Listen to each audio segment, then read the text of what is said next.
Katulog ka pa. Yung mga sir, bali ito, Honda Civic na Type Z. Yan. Ang problema ni sir, yung dalawa, temperature at saka yung fuel gauge. Simula daw nung nagpalit si sir ng ilaw, ganyan na siya. Yan, pag on pa lang ng susi mga sir, yan, nasagad na sa high temp yung yung temperature gauge, tapos yung sa fuel, magpakarga o hindi ng gas, ganyan talaga yung reading niya sir. Nakasagad sa pool. Yeah, kaya na problema si sir. Matagal na sir, ganyan? Mga 2 weeks na siguro. Mga 2 weeks na daw. Simula daw nung nagpalit si sir ng ng lead light dito sa sa gear indicator. Yan. Buksan natin mga sir para malaman natin yung problema. Yun lang naman sir ang problema. Matigas tanggalin yung susi sir Ganun na talaga pag yan mga sir, ito na, natanggal ko na yung final gauge ng Honda City na Type Z. Honda City Type Z. Yan, ang problema lang nito mga sir, yung temperature at fuel gauge. After daw mag-DIY ni sir magpalit ng ilaw dito sa gear indicator, yan. Nung binalik niya, nagganon na yung dalawa, parehas na sumagad sa taas. Tapos yung fuel, kahit magpakarga o hindi ng gas, ganyan nakasagad lang talaga siya sa pool. Tapos ito, pag unang susi, yung temperature nasagad na sa high temp. Ayan. Kasi tinanggal pala niya dito. Ayan. Ito kasi mga sir, madalas nagkakaproblema kapag tinatanggal mo tong mga tornilyo nitong dalawang gauge na yan, temperature at saka fuel. Yan. Check natin yan mga sir kung anong dahilan.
Sir, ito chinik ko na yung yung fuel gauge sa temperature ng Honda City na Type Z.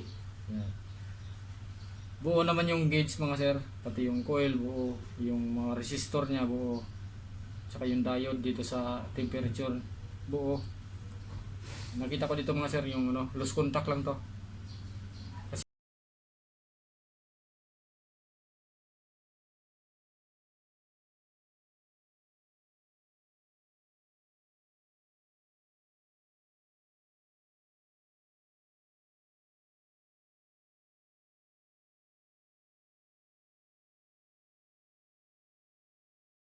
Yan to na mga sir, yung ano, yung panel gauge ng Honda City na Type Z.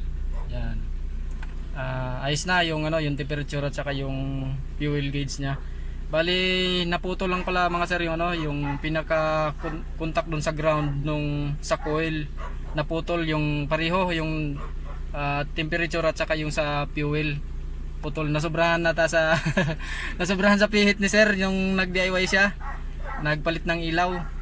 Kaya naputol.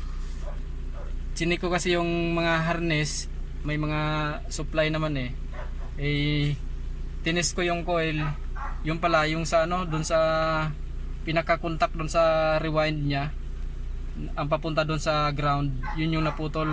Yan, ayos na.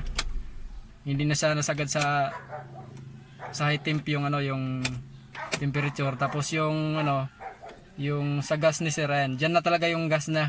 Hindi na rin sumagad sa pool. Yan. Okay na sir yung temperature? Tingnan mo sir. Buti naman. Yan, ayos na. Yun lang mga sir.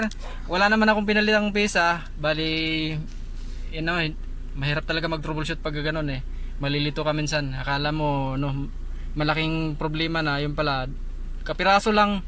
May hininang lang ako. Doon, 2 contact ng doon sa rewind ng fuel at saka temperature. Yun lang, maraming salamat.